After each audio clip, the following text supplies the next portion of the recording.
intelligently making changes to a routine. You change routines too often or make too many changes, you lose gaining momentum, you don't take the opportunity to change your routine, and you potentially miss out on valuable individualization for the trainee or your client. So I am going to guide you through that mire today. All right, folks, thanks for joining me. Today's topic is going to be making adjustments on training. How do we do it? How do we best take advantage of it and avoid the pitfalls which are associated with either too frequent or not enough changes? All right, so let's begin. Now, firstly, I want to discuss a term that I call training purgatory. Now, when you get new or even sometimes experienced trainees, they fall into a trap occasionally of what is referred to as shiny object syndrome. That is, they see something online, they feel like it makes sense, it's applicable to them, they change their routine and aim for that increase in performance which they feel they're going to get. And the problem is twofold. Firstly, the problem is that any period of change takes about 2 to 4 weeks for you to fully adapt to the new set of challenges to the body. And during those 2 to 4 weeks, while you might see progression, you're not actually going to see a great deal of progress simply because you need to spend time bringing up poundages so that you're working at your max, adapting to the new demands of the routine. That is training purgatory. That period of 2 to 4 weeks where you are just getting back up to the point of working hard because you've changed from a full body to push-pull legs, or a push-pull legs to an lower, or an lower to a body part specialization. Just some kind of change. It's going to take you about 2 to 4 weeks to really adapt and get into full flow. Those 2 to 4 weeks is what I term as training purgatory. That's what you want to avoid living in. And my experience with talking to new clients is that in the past, some of them have basically lived in training purgatory. So they're constantly just switching things up. And sure, they see some progression because, again, the weights take a while to sort of build back up to max working capacity. New exercises, new set and rep schemes, new even order of exercises takes a while to really adapt.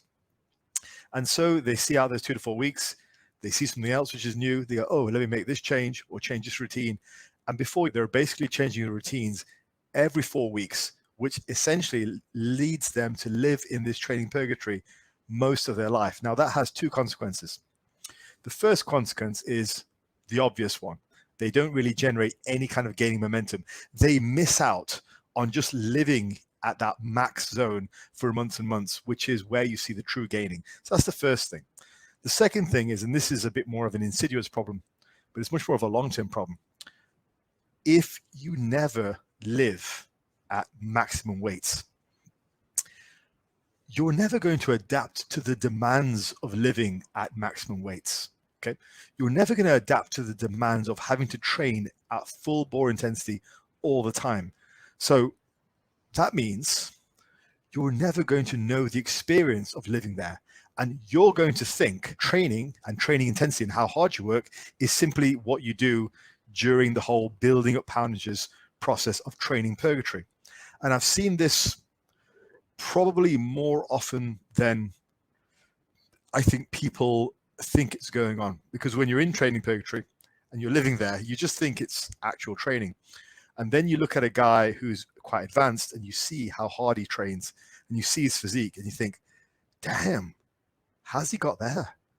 He must have great genetics or he must be on drugs. What you don't realize is, no, that guy has lived in that max zone for months and potentially years, and he's just used to it. For him, that's training. When he switches on in the gym, that's what he goes for. Whereas if you are constantly changing routines and you're living in this training purgatory, your idea of what is hard training is going to be a shadow of what it actually should be. But you just assume that's it. And just like everything in life, if you don't have the experience of doing something new or leveling up, you're just going to be happy with where you are. You might not be happy with your progress, but you're going to be happy with where you are. And then over time, you just think, you know what, that's my genetic lot. I guess that's it. So what I refer to as a maximum weight is the golden zone. And for those of you who are the OGs of the channel, you'll remember this is a term I used well over a year ago when I first started on YouTube. And that is the golden zone is this. The golden zone is when all of your training poundages are at max effort. Okay. So I'm not talking about max singles. I'm talking about max sets of 10, max sets of 20, whatever you're using for training. And you are just living in that zone where you're constantly going to the gym and training with the heaviest weights that you can do for the appropriate rep range. You're at that max effort for months and months. Sure, you might take a deload here and there, whatever, but that's a conversation for another day. We're not going to talk deloads today. But basically, it's at the point where your training is at maximum effort. You're never just getting used to a new routine. You're never building poundages up. You're constantly living in the zone where you're training at the max. And I'll give you a quick way in which you can determine whether this is you or not. If you are intermediate, advanced guy, and you're only able to add 1 or 2 reps at a time, you're doing well. Okay. Now, if you're down in the comments thinking, no, I add 10 pounds every workout, odds are the only way you can do that is if you are a ranked beginner or if you're constantly changing routines and you're in that training purgatory. Nobody adds 10 pounds a session unless you're in training purgatory. So actually, when somebody says to me, yeah, I've been on the same routine for a while, I can barely manage to add 1 or 2 reps per session, I know they're a hard worker. And that's typically what your advanced trainee is doing because they're used to being in that golden zone. So golden zone is training at max effort for months and months. And as a result of that, and to support that, your sleep is good, your nutrition backs it up, you're actively trying to reduce your stress. That is what leads to your fastest gains in muscle. That's how it happens. Months and months of that type of progress. So there's a distinct difference. Before we move on to the exact details, there's a distinct difference. There's training purgatory, where you're constantly recycling poundages and you're trying to get up to the point where you're working hard. The acute disadvantage of that is you're not going to make progress, not significant progress. The long-term disadvantage is you may actually never get the experience of truly working hard. And I think that's generally what leads a lot of people to turn to drugs or just to turn to like dirty bulks or whatever, stuff like that, or maybe look for supplements or whatever. But yeah, the reality is they've never had the experience of training hard. So what they term training hard is a shadow of what it is. For those of you who read Plato's Republic, it'll be like you're living in the cave and you're looking at the shadows, right? That's training purgatory. It's the Plato equivalent of training purgatory. You're not seeing the joy of actual hard training. You're just seeing a shadow of it. For those of you who live in the golden zone, for those of you who live at maximum weight all year round, you guys know what it is to actually live out in the world, right? Because you're seeing training for what it is. That is the golden zone. And I'll tell you another thing that might give you an indicator of not training in the golden zone and being in purgatory.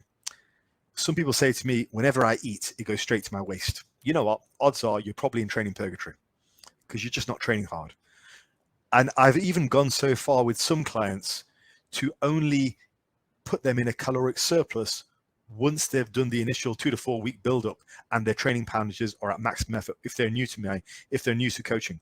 Oftentimes, I'll begin coaching with a client at either maintenance or a slight deficit. And then once they've got adapted to the routine and we're in full flow, that's when I'll raise calories because at that point, they're in the golden zone and they need the calories, they need the sleep to support what they're doing. That is a super key. Okay, now, the actual point of today's is to discuss how exactly to make changes. To be fair, I could have stopped the video there because it's a good enough point, but we're going to go through and discuss how to make changes correctly. So this is the high IQ way to adjust your training, right? This should only be done in a controlled and logical way. And there are usually 3 main reasons that I use to change your routine. Now, you should only consider a change when a reasonable amount of time has elapsed that you've actually done some training, okay? And I generally work in blocks for about 4 to 6 weeks. Nothing magical about a block. Okay, a block of training, again, I'm not going to cover the deload issue. A block of training, it's just a definite period of time where we can look back and evaluate and adjust. That's why I like blocks. So it refers to any medium length period of time, okay? So I adjust routines based on having done and completed a block of training. We look back and we just look at these 3 factors that I'm about to point out. So the three main considerations on how to intelligently make changes are this. Firstly, injuries. And they don't have to be catastrophic injuries, soreness, any kind of pain. Second is if you require more or less focus on every body part. And thirdly, mental change, which is probably the least important, but I'm going to go over that. So let's go over all three, probably in some kind of order of, not so much importance, but in sort of order of urgency. So more or less focus on each body part. Now, this is one of the main areas for which how I individualize a trainee's routine. So what we look for is, the first thing I look for is how they've progressed per body part. So two quick sort of tips for you guys. If your progression is going well, obviously don't change anything, okay? But secondly, if your progression is stalled and you feel like you can do more, so you don't feel overworked and sore, then increase the volume. It's quite simple. If your progression is stalled and you're constantly sore, your joints are aching, it doesn't happen often with my clients. We start fairly moderate. In that case, you reduce the volume and maybe you reduce the intensity. And again, that's very rare because there aren't many people who work too hard, but there are certainly people who work too much. So that's my quick rule of thumb on how to adapt volume for each body part based on your progress. But that's only one factor, okay? It's only one factor. The next factor is this. It's looking at how your muscles actually felt during the block, okay? So I use these three things, which I picked up from Dr. Mike Israetel, very sensible way of looking at things: pump, disruption, and soreness. I use them slightly different than he does, but essentially I use them over the course of a training block as a gauge. You should be getting a decent pump most of the time. You should be getting decent disruption some of the time. You should be getting soreness at least once in a training block, okay? So I use the above as a gauge. If you're not getting any of those, there's something wrong, yeah? Again, not saying that this is all mandatory part of training. This slide here probably requires a bit of intellectual nuance to understand, because there will be some people who look at this, immediately see the word pump and go, oh no, pump's got nothing to do with hypertrophy.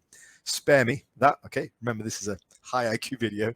High IQ requires learning about nuance. So pump is a factor which is involved in understanding whether you're working muscle to a good degree. The bottom line is that an intermediate advanced trainee will usually require more volume for, in my experience, I've seen, we're talking about more volume from the baseline. So let's say I start somebody off on about 12 sets per body part per week. For most cases, in what I've seen, most intermediate to advanced trainees will usually have anywhere between 1 to 3 body parts which require a bit more attention. Like for me, my shoulders and biceps need more work. If I trained my shoulders and biceps with the same volume as everything else, they wouldn't grow. It's that simple. Also, I would say in my experience, most people have between 1 or 2 body parts where they can get away with less. So for me, that's calves and definitely forearms. Yeah, and chest, I would say. I can typically get away with less volume for the chest, calves, and forearms. So I have some areas which are weaker, some areas which are stronger, which makes sense. Most areas are basically on the middle level. Some areas need more volume, some areas need less. That's generally what I see in my own training. And when I look at my clients who I do this sort of individualization with, I base it on how they feel during the course of the block, but also their poundage progression. And normally what I see is each client has about 1 to 3 body parts which are very strong and 1 to 3 body parts which are weaker and they need more work. Typically speaking, the body parts which are very strong can get away with less. The body parts which are very weak need more work. So that is another gauge for how to intelligently change routine, focusing on more or less volume per body part and basing it on the poundage progression, but also just on how the muscles feel. Did they feel worked over the last 4 to 6 weeks? Did they feel good? Are you getting a decent pump? Are you getting some soreness every now and again? Are you getting a good level of disruption? These are all good markers for indicating whether you need change and trying to just whittle it down to the point where you have a nice individualized routine. If you're working with a coach, they should be doing this. If you're working by yourself, this is a guide for you, okay? All right, the next reason for why we might possibly change a routine at the end of a block is injuries or soreness. Now, the very obvious statement we can start off with saying is overuse injuries are generally caused by, overuse. The body has a tremendous ability to adapt. However, overuse injuries are usually caused by us exceeding the body's capacity to adapt. So, like a simple example would be, if you strain your pec, it's normally caused by excessive load. Like, it can be caused by excessive volume, but in my experience, excessive loading is usually the prime problem. So if somebody strains his pec, more often than not, he's gone in, he's tried to progress way too fast. He hasn't given his tendons time to adapt to the progressive load over the course of a number of weeks. So rather than adding 5 pounds, he's added 20 pounds, and he's done that for a couple of weeks on a trot. Not good. Okay. A more complex example is sore elbows. It's a very common problem. Okay, you get sore elbows. So what is the problem? If you're getting sore elbows and you're only looking at your tricep volume, you're doing it wrong. The elbows are involved in both types of pressing. So that is pressing horizontally, pressing upward. To a certain extent, they're also involved in pulling, but that usually is the inner elbow, not the outer elbow. But in this case, we're looking at the outer elbow and also direct tricep volume. So it's a lot more complex. So when it comes to a sore elbow, the example that I always use is a young lady I was training a few years ago, Gemma, her name was, and basically first block that I trained with her, she ended up getting a slightly sore elbow. I evaluated the routine, had a look, and part of the evaluation, I also look at training videos. So I looked at her chest pressing, and all of her chest pressing and even her overhead pressing was done with a relatively narrow grip and her elbows tucked. She was very much a tricep dominant presser. So I immediately thought to myself, here's a problem. So I've given her an even number of volume per body part. So she's got an even amount of chest pressing, shoulder work, tricep work. But because she's such a narrow grip presser on her chest exercises and her overhead exercises, she's getting a proportionally high degree of tricep work. So simple solution.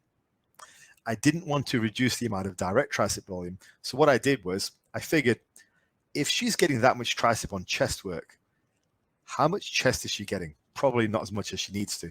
So what I did was I asked her, look, how about your chest? How does that feel? She says, no, chest feels fine. I could do more work. I was like, there you go. So her chest pressing was tricep dominant. So what I did was I switched out some of her chest pressing for isolation chest exercises, and the elbow pain went away. Simple solution. You just look at it in those kind of terms. This is what an intelligent coach should be doing to try and figure out where the problem is coming from. Okay. We can't just say, elbow hurt, apply a voodoo floss or whatever crap people sell these days or whatever. Like, we have to look at the whole routine and also the way the individual is performing that routine and have a look at what the cause of the soreness is. We made that change. Her elbow cleared up. It was great. Never came back. But that's part and parcel of how an intellectual coach who pays attention will be able to individualize for the client. That is how individualization is done. But anyway, moving on to the next point. So the final point of why we might change a routine is for a mental change. Yeah.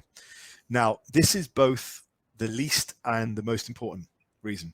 I think the least important reason based on just hard progress. Okay. If you want to just have the maximum amount of progress in a given year, this is probably the least important thing or reason to change. Like me, for example, I'm never that much of a fan of, and I was about to say I'm never that much of a fan of enjoying the routine, but listen, I get my enjoyment from training, from getting results. I always have. Okay. Some people get their enjoyment from training from other reasons. They get their enjoyment from training for exercise variety, of doing new exercises. For me, it's always been progress. A bit of an analogy is Warcraft, actually, World of Warcraft. Now, for some of you guys, you know that I play, and I've always played a DPS class, a damage class. Sorry, go off on a slightly nerdy tangent here. But anyway, people typically say, look, play the class you enjoy. Okay. Don't chase the flavor of the month classes. But I've played since vanilla. I've played from the beginning. And what I've always enjoyed is doing a lot of damage. That's my thing. So in the similar way, for me, enjoyment in the gym comes from getting results, just like enjoyment in the game comes from melting faces, right? So I don't really care about how the class plays. I'm interested in the big numbers. That's the same as how I approach my training. I'm not really that fussed about making a change for the sake of change. I'm focused on maximum performance. That's what's fun for me. When I look at my training log and I see progression, for me, that's fun. And we're all individual. We all have individual needs. This is why I said mental change is both the most important and the least important reason to change your routine. It really depends on you. So I generally stick to a routine for 6 to 12 months. That's how long I usually do the same routine. But this very much depends on the client's perspective. So some clients feel like constantly changing is more value for money. Now, fortunately, I don't get that much anymore. When I was starting off coaching about 8 years ago, I was less confident in my coaching ability. So as a result, I probably was a lot more lenient on clients who wanted to just have frequent changes for the sake of it. And I think also I charged less money. So those clients who I was getting didn't really value the service as well or value my expertise. But in any case, so they would just constantly be looking for change, like literally weekly change. So I would think it's mad, but there would be people saying, Faz, any changes to the routine this week? And I would be stumped by this question. Like, what is he talking about? Why would you do that? But it was the type of clientele I was attracting. At least now I'm much more fortunate that I rarely get that question. Maybe block to block, but I rarely get the week to week question. So I think some clients do feel like constant change is more value for money. Fortunately, I don't have any clients like that on board at the moment at all. They're all very sensible and they're good with that. But other types of people just enjoy change for change's sake. And I think that's probably the best reason to change if you are going to. It's not something that I can empathize with because that's not me. But certainly for some clients, they like a bit of a change every now and again, which is fine. If it makes them enjoy the routine more, ultimately it's going to be valuable. But that's the third reason for why to change a routine. Okay, so some concluding thoughts. Now, making changes to your routine should be intelligently applied. So no changes whatsoever can lead to inefficient routines. So you never really find you never really individualize for a client, which I think is a missed opportunity. Sell individualization, but when it comes to actually doing it, their version of individualization is just individualizing for how many days a client wants to train, what focus the client has of their training, whereas true individualization is actually doing what I've described in the last 20 minutes. That's what true individualization is. And you can only do that after you've worked with the client for a while. So if you make no changes, then there is issues there. It can also potentially lead to injury and boredom, as we discussed. Now, on the other hand, too frequent changes result to a complete lack of progress, the illusion of progress, but really just poundage progression, which is taking people back up to working maxes. And you constantly live in training purgatory. Hopefully I made that point at the beginning. I honestly felt like I could have ended that video there. It would have been quite a good one with just that first point, but I had this down in my notes. So if you do this correctly, you maximize the time spent in the golden zone where a calorie surplus can actually be used and you finally gain. Okay, so there's a great deal of value. And I think this is one of those cases where this thing in particular, this living in training purgatory, can be a very insidious way that people just don't gain over the years, because you don't know. If you're in training purgatory, you really have no idea. Like, you don't know you're there. You're constantly seeing your poundages go up. You hit a wall every 4 weeks. Every time you eat in a caloric surplus, you gain fat, and you're like, what's going on? Because you don't know any better. When you finally work with a coach who intelligently applies progression and individualization, and you're forced to stick to a routine unless you have a very good reason to change, then you finally start seeing some results and you're like, whoa, okay, this is how we gain. And I encourage all of you to have that experience at least once in your lives, just to teach you what it's like to live in that golden zone. It's very valuable. Anyway, I'm going to call the video there. For more interactions with me, you can follow me on Instagram, also on Facebook. I'm passively on there, and on Twitter every now and again. Also, I have a Patreon where you can support my work, or you can actually get in touch for more interactions via Discord. And for the ultimate in interactions with me on a week-to-week basis, my beautiful face in your inbox every week can be signing up for coaching, and there is a link down below. Get in touch, let me know what you're interested in, we can talk, and hopefully I can provide you with a good service. All right, so I will call it there. Peace out. See you soon.